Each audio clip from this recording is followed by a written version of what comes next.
دعان صدق اللہ العظیم ان اللہ وملائکتہ یصلون علی النبی یا ایہا الذین آمنوا صلوا علیہ وسلموا تسلیما الصلاۃ والسلام علیک یا رسول اللہ وعلی آلک وصحابک یا حبیب اللہ الصلاۃ والسلام علیک یا نبی اللہ وعلی آلک وصحابک یا نور اللہ۔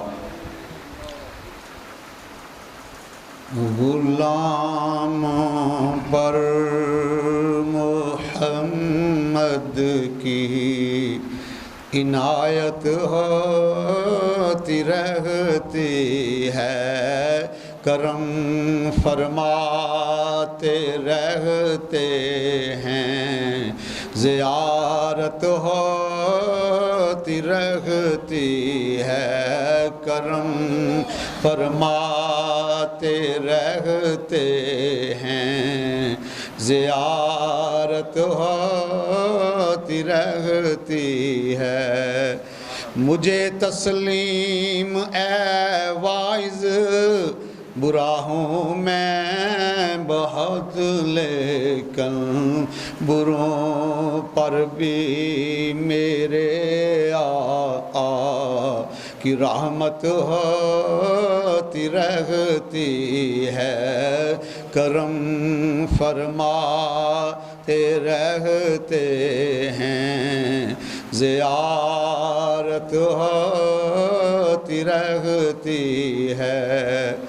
بدست حاجہ داتا بدست شاخ جیلانی، نبی کے نام پر ہر دم سخاوت ہوتی رہتی ہے، نبی کے نام پر ہر دم سخاوت ہوتی رہتی ہے، کرم فرماتے رہتے ہیں، زیارت ہوتی رہتی ہے۔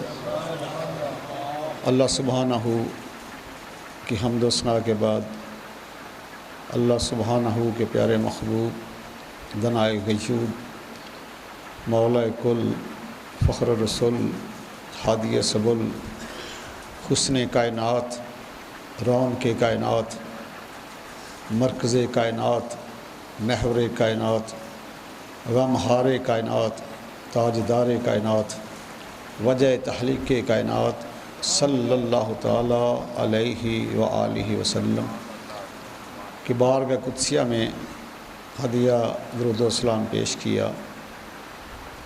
آپ کے سامنے قرآن مجید فرقان حمید کا دوسرا پارہ سورہ بقرہ کی آیت نمبر 186 تلاوت کرنے کا شرف حاصل کیا ہے، جس کا ایک ایک جو لفظ ہے وہ ہمیں ترغیب دیتا ہے کہ بار بار اللہ کی بارگاہ سے دعا مانگا کرو، کبھی بھی انحراف نہ کرنا۔ جملہ ہی بڑے کریم ہے۔ اللہ تعالیٰ اپنے محبوب سے ارشاد فرما رہے ہیں، محبوب وَإِذَا سَأَلَكَ عَبْدِي عَنِّي فَإِنِّي قَرِيبٌ۔ محبوب او مائی beloved prophet, when my devotees ask you about me, I am near to them۔ محبوب جب میرے بندے میرے بارے میں پوچھیں تو فرما دو میں ان کے بہت قریب ہوں۔ اجیب دعوت الداعی اذا دعان، and I answer their request when they submit to me۔ جب بھی یہ مجھ سے مانگتے ہیں میں اسی وقت ان کی بات کو سنتا ہوں۔ یہ جو دعا ہے یہ مومن کا سب سے بڑا ہتھیار ہے۔ اللہ اکبر کبیرہ۔ اللہ سبحانہ کہ پیارے محبوب تشریف فرما ہیں، صحابہ کرام بیٹھے ہوئے ہیں، تو آج صحابہ بڑے محبت کے عظیم جذبے کے ساتھ عرض کرتے ہیں، فدا کبھی و امی یا رسول اللہ، ہمارا اللہ تعالیٰ کہاں ہے؟ اتنی بات کہی تو اللہ تعالیٰ فرمایا جبریل، عرض کیا یا رب جلیل، فرمایا یہ آیا مبارکہ لے جاؤ، میرے محبوب کو فرما دو اپنے بندوں کو، اپنے غلاموں کو بتا دیں کہ میں بالکل قریب ہوں، جب مجھے بلاتا ہے میں اس کی پکار کا جواب دیتا ہوں۔ یہ شان نزول سایہ کریمہ کا، یہ دیکھو صحابہ کی کتنا مقام ہے، کتنی شان ہے، صحابہ کی ادا ہے، اللہ نے قرآن نازل فرما دیا ہے۔ اور پھر 26واں پارہ سورہ آف کی آیت نمبر 16 ہے، وَنَحْنُ أَقْرَبُ إِلَيْهِ مِنْ حَبْلِ الْوَرِيدِ، محبوب میں تو رگ جان سے بھی زیادہ قریب ہوں۔ اور کہیں فرمایا کہ وَفِي أَنفُسِكُمْ أَفَلَا تُبْصِرُونَ، سورہ زاریات کی آیت نمبر 21 ہے۔ تو میں قربان جاؤں اللہ تعالیٰ کے پیارے محبوب کی عظمت پر کہ آپ کے غلاموں کی اداؤں کی وجہ سے بھی قرآن مقدس کا نزول ہوا ہے، اور ہر کسی نے اپنے ظرف کے مطابق میرے محبوب کریم سے فیض لیا ہے۔ سرکار تو فیوز و برکات کے خزانے لٹاتے رہے، ہر کسی نے اپنے ظرف کے مطابق فیض لیا ہے۔ جیسے ایک استاد کی نظر میں سارے شاگرد برابر ہوتے ہیں، لیکن کچھ ایسے ہوتے ہیں جو سب سے آگے نکل جاتے ہیں، اس پڑھانے والا ایک ہی ہوتا ہے لیکن لینے والے اپنے ظرف کے مطابق فیض لیتے ہیں۔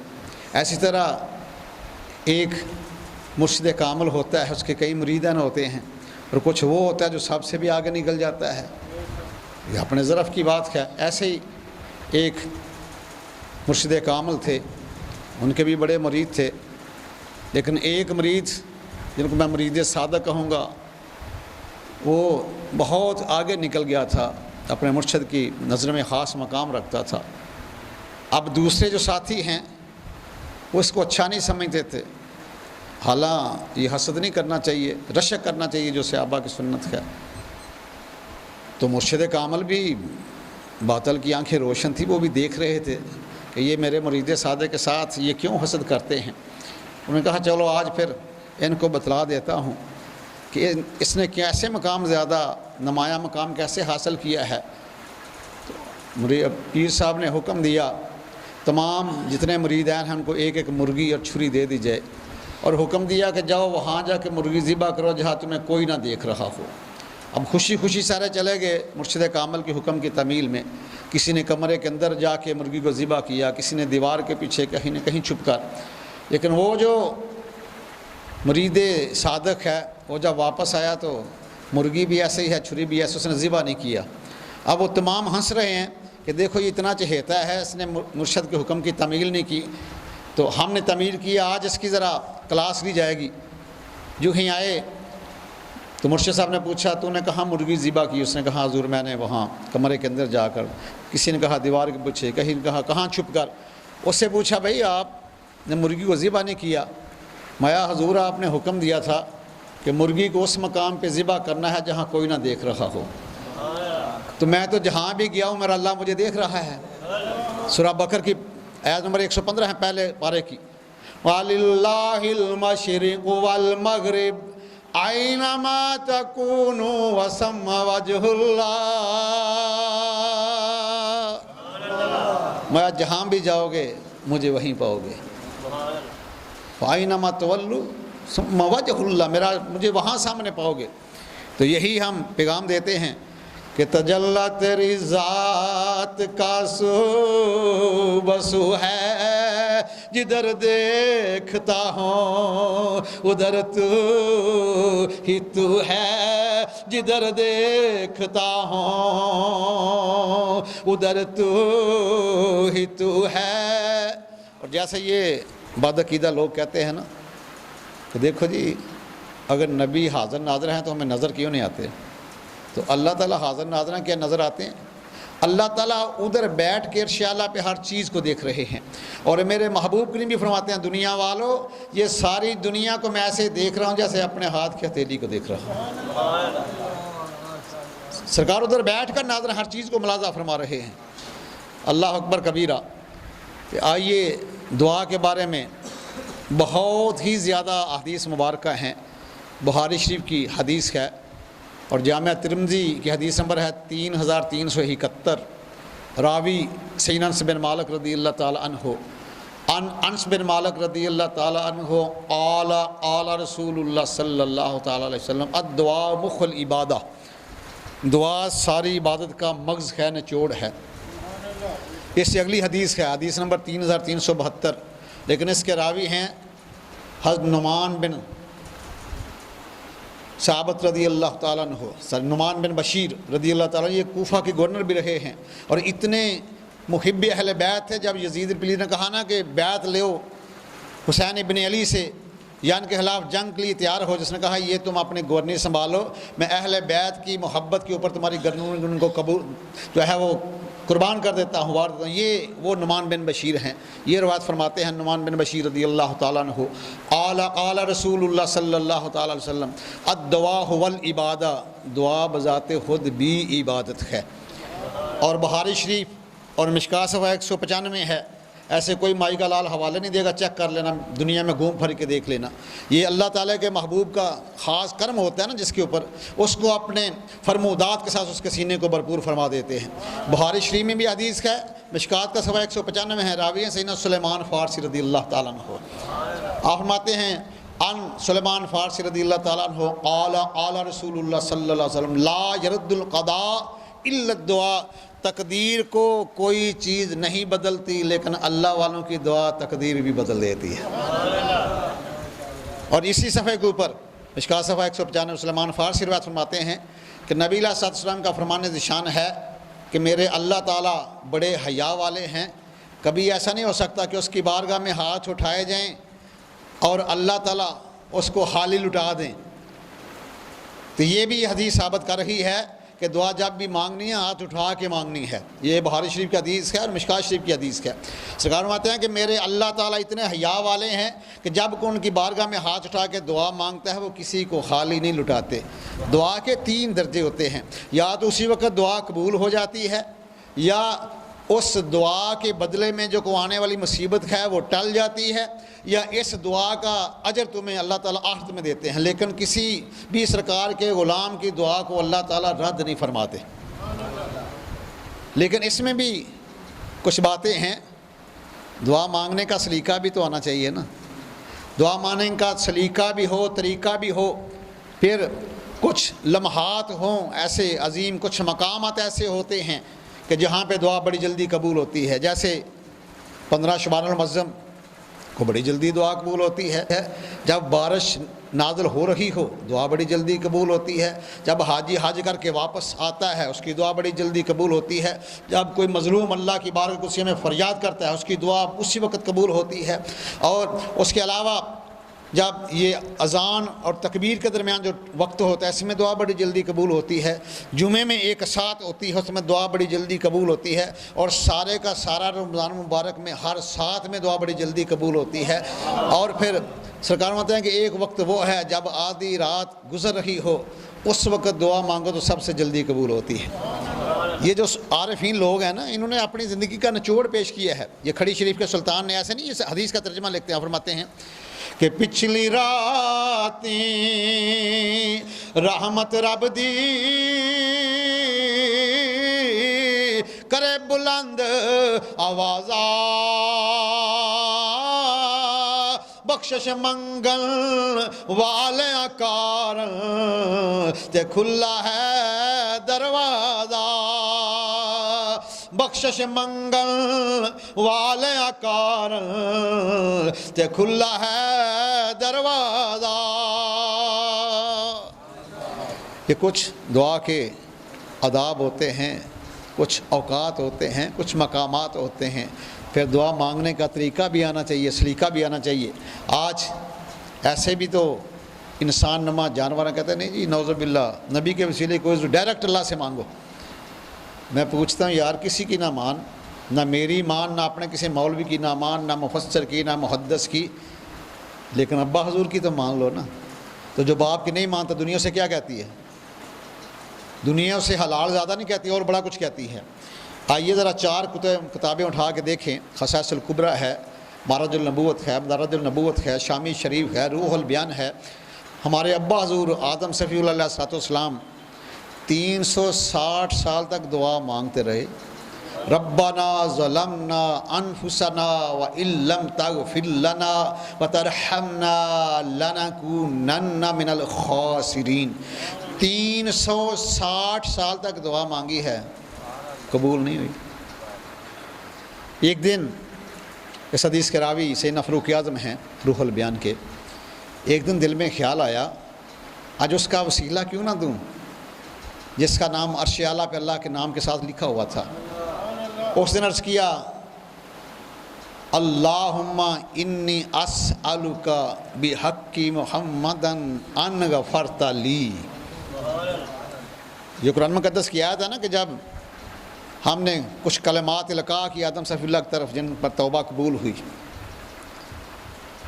فتلقى آدم من ربہ کلمات فتاب علیہ، کیوں یہ ہے نا سورہ بقرہ کی آیت مبارکہ۔ اب میں ان سے کہتے ہیں دیکھو جی کلمات ملے تو دعا قبول، میں پوچھتا ہوں یہ وہ تو بتاؤ نا کلمات کون سے تھے؟ یہ کوئی مائی کا اعلان نہیں بتائے گا نجدی، کلمات یہ تھے جو میں نے بیان کیے ہیں۔ سیدنا فاروق اعظم فرمایا کہ یہ کلمات تھے جن کے اوپر توبہ قبول ہوئی۔ عرض کیا اللہم انی اسألک بحق محمد ان غفرت لی، یا اللہ تجھے تیرے محبوب کا وسیلہ دیتا ہوں میری دعا قبول فرما لے، توبہ قبول۔ تو اللہ تعالیٰ نے فرمایا آدم کیف عرفت، کیف عرفت یا آدم، تو نے کیسے پہچانا ہے؟ ابھی تو میں نے اس محبوب کو دنیا میں بھیجا ہی نہیں۔ عرض کیا مولا جب میں نے سجدے سے سر کو اٹھایا تیرے نام کے ساتھ اس کا نام لکھا ہوا تھا تو میں نے جان لیا اس سے بڑھ کر کوئی تمہیں محبوب نہیں۔ تو فرمایا صدقت یا آدم، آدم تو نے سچ کہا ہے، جس کے وسیلے سے تیری توبہ بھی قبول ہوگی، دعا بھی قبول ہوگی۔ جب ابا حضور کی دعا بغیر وسیلہ مصطفیٰ کے قبول نہیں ہوئی تو تم کس بات کی مولی ہو؟ تم کیوں لوگوں کو عقائد غلط کی تبلیغ کرتے ہو کہ ڈائریکٹ اللہ سے مانگو؟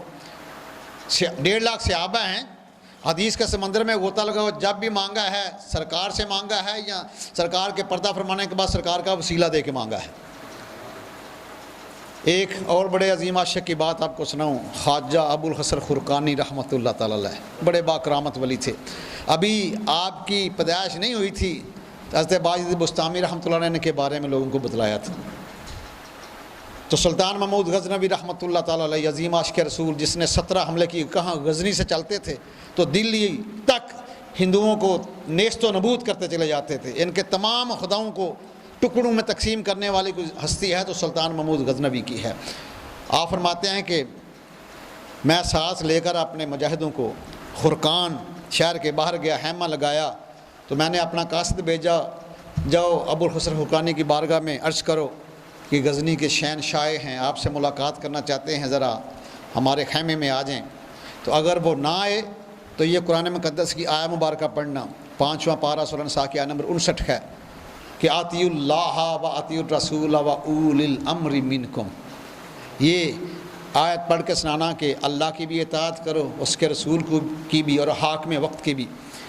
جب آپ کا قاصد گیا تو خواجہ ابو الحسن خرقانی اپنے حجرہ میں موجود ہیں، اس نے جا کے پیغام دیا کہ غزنی کے شہنشاہ سلطان محمود غزنوی رحمۃ اللہ تعالیٰ ملنا چاہتے ہیں تو آؤ میرے ساتھ۔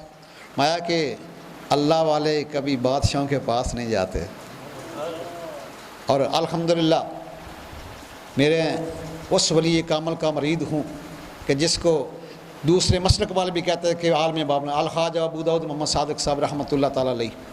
جب یہ خرم دستگیر ہاں کی ہمشیرہ کی شادی تھی، غلام دستگیر ہاں کی بیٹی کی، تو انہوں نے ضیاء الحق صاحب کو انوائٹ کیا۔ ضیاء صاحب نے کہا میں ایک شرط پہ آؤں گا، وہاں جو حاجی ابو داؤد صادق صاحب ہیں نا ان کو بھی لے کر آنا شادی میں۔ انہوں نے کہا ٹھیک ہے حضور آپ تشریف لائیں، ہم ان کو لے آئیں گے۔ ضیاء الحق صاحب جب آئے، شادی کے اوپر دعوت تھی، تو جب وہ پہنچے تو انہوں نے اپنی اسپیشل گاڑی بھیجی الحاج ابو داؤد محمد صادق رحمۃ اللہ تعالیٰ کو لینے کے لیے۔ آپ نے دیکھا کہ مشرق طرف سے فوج ہی فوج ہے، تو بڑے الحان بج رہے ہیں، پھر باہر نکلے یہ کیا ہے؟ انہوں نے کہا کہ ضیاء صاحب آئے آپ کو بلا رہے ہوں۔ میں جاؤ میں آ جاتا ہوں لیکن میں شاہی گاڑیوں پہ نہیں جاؤں گا۔ آپ رکشے پہ بیٹھے تشریف لے گئے۔ ادھر جب بیٹھے تو جب چائے کا دور چلا تو ضیاء صاحب نے دائیں ہاتھ میں پلیٹ پکڑی ہے، بائیں میں کپ ڈالنے لگے تو قبلہ وقت کے ولی نے بازو کو پکڑ لیا۔ فرمایا ضیاء صاحب آپ اسلامی جمہوریہ پاکستان کے صدر ہیں، اللہ تعالیٰ اور اس کے رسول کے بعد آپ کو بڑا اختیار ہے، تو آپ کو یہ نہیں پتہ میرے محبوب نے منع فرمایا کہ کھانا پینا دائیں سے بائیں سے کھانا پینا نہیں۔ اسی وقت اس نے سوری کی آج چینج کر لیا۔ اس کے بعد پھر آپ نے اپنا ایک تھیلا کھولا، اس میں اخبار نکالی، مایا یہ دیکھیں یہ آپ کی بیوی ہے نا، اسلامی جمہوریہ پاکستان صدر جمہوریہ کی بیوی ہے، یہ غیر مسلم کے ساتھ مصافحہ کر رہی ہے۔ مایا کیا ہماری غیرت بالکل ختم ہو گئی ہے۔ اس وقت کے بعد فرزیات صاحب نے اپنی بیوی کو بھی اور تمام نیوز کاسٹر کو حکم جاری کیا تھا، خبردار آج کے بعد کوئی بھی بغیر دوپٹے کے خبریں نہ پڑے۔ یہ وزیر آباد بکراوالا گلے کی شائستہ ظاہر تھی، انگلش کی نیوز کاسٹر، اس نے کہا یہ بڑی مادر پیدر ذات تھی، اس نے کہا میں نہیں کروں گا، اس نے کک آؤٹ کر دیا، اس کو نکال دیا گیا تھا۔ تو یہ جو اللہ والے ہوتے ہیں ان کی شان بڑی عظیم ہوتی ہے۔ آپ نے کہ میں کیوں جاؤں، وہ خود آئے میرے پاس، اس نے قاصد نے آیا مبارکہ پڑھی، میں کہ ٹھیک ہے اللہ کی اطاعت کا حکم ہے، اس کے رسول کی، پھر حاکم وقت کی، میں پہلے اللہ کی اطاعت کر رہا ہوں، اس کے محبوب کی، اگر وقت بچا تو حاکم وقت کی اطاعت بھی کروں گا۔ اتنی بات کہی جا کے جواب دیا، وہ بھی آنکھوں والے تھے سلطان محمود غزنوی، آپ چلتے چلتے خود آ کے قدموں میں گرے، دست بوسی کی، اس کے بعد ایک اشرفیوں کی تھیلی پیش کی، تو آپ نے ایک خشک روٹی دی، سلطان محمود نے جب چبائی تو بڑی مشکل سے گلے سے نیچے نکلی، تو آپ نے اشرفیوں کی تھیلی واپس کر دی، فرمایا کہ فقیروں کی دولت بادشاہوں کے گلے میں مشکل سے نیچے اترتی ہے، اور بادشاہوں کی دولت فقیروں کے گلے سے نیچے نہیں اتر سکتی، یہ بھی آپ لے جاؤ۔ اور جاتی دفعہ اپنا خرقہ، اپنی قمیض مبارک دی، تحفے میں ایک پرانی قمیض۔ سلطان محمود غزنوی کہتے ہیں میں لے کے چلا گیا، 100 منات کا جو مندر تھا اس کی فتح نہیں ہوتی، بڑے حملے کیے، کہتے ہیں ساری انسانی تدابیریں جواب دے گی، سارے وسائل جواب دے گے۔ پھر میرے ذہن میں خیال آیا کہ دعا تو مومن کا سب سے بڑا ہتھیار ہے، جس کو استعمال کروں۔ مطلب میں نے اس کرتا کو، ہاتھ جو ابر فرقانی کی اس خرقہ کو میں نے لے لیا، وضو کیا، 2 رکعت نفل پڑھے، سامنے خرقہ رکھا، عرض کیا مولا تجھے اس کرتے والی ہستی کی عظمت کا واسطہ 100 منات کی فتح عطا فرما دے۔ میں اس وقت جب میں نے حملہ کیا تو اللہ تعالیٰ نے فتح عطا فرما دی، اور ان کے وہ سونے کے خدا کے، چاندی کے خداؤں کے ٹکڑے ٹکڑے کر دیے۔ تو اور اس وقت جب رات ہوئی، آفت میں سو گیا تو قسمت جاگ اٹھی، خواب میں خواجہ ابوالحسن خرقانی ملے، فرمایا سلطان میرے کرتے کا کیا کیا ہے؟ عرض کیا میں نے اللہ سے سودا کر لیا ہے، میں نے اللہ سے کرتے کے بدلے میں 100 منات کی فتح لے لی ہے۔ تو فرمایا کہ تو نے میرے کرتے کا بہت ہی تھوڑا اس کی قیمت ڈالی ہے، اس وقت اگر سامنے رکھ کر تم دعا کرتا جتنے یہ ہندو ہیں یہ سارے مسلمان ہو جائیں تو خدا قسم سارے ہندو مسلمان ہو جانے تھے۔ اللہ اکبر، یا رسول اللہ، کیونکہ آگا جو بھی تیرے فقیر ہوتے ہیں، جو بھی تیرے فقیر ہوتے ہیں، آدمی بے نظیر ہوتے ہیں، آدمی بے نظیر ہوتے ہیں، اور جس کو چاہیں نوازتے ہیں، اپنے اپنے نصیب ہوتے ہیں، اپنے اپنے نصیب ہوتے ہیں، آقا جو بھی تیرے۔ نصرت المجالس کی پہلی جلد ہے، صفحہ 422 ہے، اور جو قرآن مقدس میں اللہ نے جا حکم دیا ہے کہ جو مجھ سے دعا نہیں نہ مانگتے میں ان کو جہنم میں پھینکوں گا، کیوں یہ تکبر کی علامت ہے۔ میں اگر مجھ سے نہیں مانگنا، ایک سارا دن مزدوری کرتا رہتا ہے، جب مزدوری مانگنا وقت ہوتا ہے تو وہ مالک سے مزدوری نہ لے تو چلا جائے، تو اس سے بڑھ کر بے وقوف نادان کون ہو سکتا ہے؟ تو اللہ تعالیٰ فرماتے ہیں جو مجھ سے نہیں مانگتا وہ تکبر کرتا ہے اور اس کو میں جہنم میں داخل کروں گا۔ تو یہ نصرت المجالس کی پہلی صفحہ 422 ہے۔ نماز فجر پڑھی سرکار کے پیچھے، سیدنا ابو دجانہ رضی اللہ تعالیٰ عنہ نے دعا نہیں مانگی، چلے گئے۔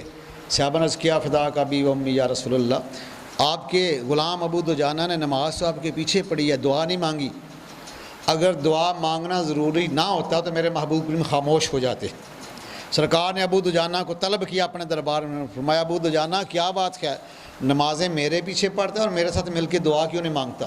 یہ ان لوگوں کے لیے لمحہ فکریہ ہے جو امام کے پیچھے نماز پڑھ کے دعا بھی مانگتے تو بھاگ جاتے ہیں۔ سرکار نے فرمایا کہ میرے پیچھے نماز پڑھتا ہے اور میرے ساتھ مل کے دعا کیوں نہیں مانگتا؟ عرض کیا حضور میں دعا کا انکار نہیں کرتا، لیکن آپ کی فرمان ہے کہ جس کے پیٹ میں ایک لقمہ حرام کا چلا جائے 40 دن تک دعا قبول نہیں ہوتی۔ تو آج کل میرا ہمسایہ کہ یہودی ہے، اس کے سین میں کھجور کا درخت ہے، ہماری دیوار ملی ہوئی ہے، صبح صبح جب معمبر معطر متأخر ہوائیں چلتی ہیں نا مدینہ النبی میں، کسی کو دے دیتا ہوں۔ ایسا نہ ہو کہ کہیں آپ کے غلام کے بیوی بچوں کے پیٹ میں یہودی کی کھجور چلی تو 40 دن تک ان کی دعا قبول نہ ہو۔ سرکار قدرہ رحمت جوش میں آیا، آپ نے بلایا اس یہودی کو، فرمایا آپ مجھ محمد کے ساتھ سودا فرما لے، میرے ساتھ سودا کر لے، یہ کھجور کا درخت ابو دجانہ کو دے دے، میرے غلام کو دے دے، مجھ سے جنت میں 10 درخت لے لے۔ بدبخت تھا نا، کہتا وہ چیز جو ہے وہ چھپی ہوئی ہے، میں اس کے ساتھ ظاہری چیز کے ساتھ سودا کیسے کر سکتا ہوں؟ اگر مان جاتا تو اللہ تعالیٰ اس کو دولت اسلام بھی دے دیتے، دولت ایمان بھی دے دیتے اور جنت میں اعلیٰ مقام بھی دے دیتے، لیکن وہ نہ مانا۔ صدیق اکبر نے کہا اچھا وہ دور کی چیز ہے، ایک فطرتی یہ پروسیس ہے کہ ایک درخت یہاں لگا ہو، 1 میل کے فاصلے پر ہو، بے شک وہ جو میل والا اس سے بلند ہو لیکن وہ چھوٹا نظر آئے گا، دور کے فائدے بہت زیادہ ہیں لیکن ہمیں کم نظر آتے ہیں۔ کہتے ہیں مجھے سودا منظور نہیں۔ صدیق اکبر آ گیا ہے، فرمایا آؤ میرے ساتھ سودا کر لو، آؤ میرے باغ میں جو مرضی جو پسند آ جائے وہ 10 درخت لے لو، تو یہ درخت جو ہے وہ دے دو۔ وہ یہودی خوشی سے گیا صدیق اکبر کے باغ میں، اپنی مرضی کے کھجوروں کے 10 درخت پسند کر لیے، واپس آ کر کہتا ہے یہ درخت میرے، اس کے بدلے میں دے دیتا ہوں۔ سرکار نے کہا ہمیں سودا قبول ہے۔ جب رات کو اپنی بیوی کو بتا رہا ہے کہ میری زوجہ یہ میں نے کھجور کا درخت ابو دجانہ کو دے دیا ہے اور اس کے بدلے 10 کھجور کے بہترین درخت لیے ہیں صدیق اکبر کے باغ سے، بیوی کہتی ہے یہ کیسے ہو سکتا ہے، یہ تو ہمارے گھر کے سینے میں لگا ہوا ہے۔ صبح جب دن چڑھا حدیث کے سمندر میں غوطہ لگاؤ، اللہ تعالیٰ نے اس یہودی کے سین سے درخت کو اٹھا کے ابو دجانہ کے سین میں لگا دیا۔ دعا جو ہے یہ مومن کا سب سے بڑا ہتھیار ہے۔ اپنے لیے بھی اور فوج شدگان کے لیے مسکر کی دعائیں مانگا کرو، کیونکہ ابو داؤد شریف، ابن ماجہ، مشکوٰۃ صفحہ 146، 3 کتابوں میں حدیث شریف موجود ہے۔ قال رسول اللہ صلی اللہ علیہ وسلم وَإِذَا صَلَّيْتُمْ عَلَى الْمَيِّتِ فَأَخْلِصُوا لَهُ الدُّعَاء، جب میت کے اوپر نماز جنازہ پڑھ لو، جب تک زندگی کا آخری سانس باقی ہے اس کے لیے بخشش کی دعا مانگا کرو۔ تو دعا ہے اللہ سبحانہ ہمیں بھی، لیکن مانگنا ہے اس میں بھی 2 طریقے ہیں نا۔ مشکوٰۃ شریف کی حدیث ہے، جامع ترمذی کی حدیث ہے، سیدنا فاروق اعظم اس حدیث کے راوی ہیں، مانا کہ ان الدعاء موقوف بین السماء والارض لا یصعد منہ شیء حتی تصلی علی نبیک، جب تم دعا مانگتے ہو یہ زمین اور آسمان کے درمیان لٹک جاتی ہے، اس وقت تک اللہ کی بارگاہ میں نہیں جاتی جب تک میرے محبوب پر درود و سلام نہ پڑھ لو۔ جامع حدیث بھی ضعیف نہیں ہے، ھذا حدیث حسن، جامعہ ترمذی سیاستہ کی معتبر کتاب ہے، ترمذی شریف کی حدیث ہے۔ واضح الفاظ میں سرکار نے فرمایا، فاروق اعظم راوی ہیں کہ ان الدعاء موقوف بین السماء والارض لا یصعد منہ شیء حتی تصلی علی نبیک، کہ جب تم دعا مانگتے ہو یہ اس وقت تک زمین و آسمان کے درمیان لٹکی رہتی ہے جب تک مجھ پر درود و سلام نہ پڑھ لو۔ دعا مانگو، سرکار کا وسیلہ پیش کرو، سرکار پر درود و سلام پڑھو، پھر دیکھو دعا کیسے قبول ہوتی ہے۔ دعا کہ اللہ سبحانہ ہمیں ہر وقت سرکار کے وسیلہ سے اللہ تعالیٰ کی بارگاہ سے یہ دعا مانگنے والا بنائے۔ جتنا مانگو گے اتنا وہ اور عذاب فرما دیتے ہیں، تو ہمیں مانگت بنا کے بھیجا ہے، ہر دم مانگو اس مولا سے، اور وہ کسی بھی مانگنے والے کو واپس خالی نہیں لٹاتا، کیونکہ دنیا دار کے پاس جاتے ہو واپس لٹا دیتا ہے۔ وہ ہو سکتا ہے اس کی 2 وجہ ہیں، یا جس کے پاس گئے اس کے پاس مال ہی نہ ہو، یا مال تو ہو دینے کا حوصلہ ہی نہ ہو۔ تو اللہ تعالیٰ کی ذات تو بڑی عظیم ہے، سارے خزانوں کا مالک بھی عطا کرنے والا بھی ہے۔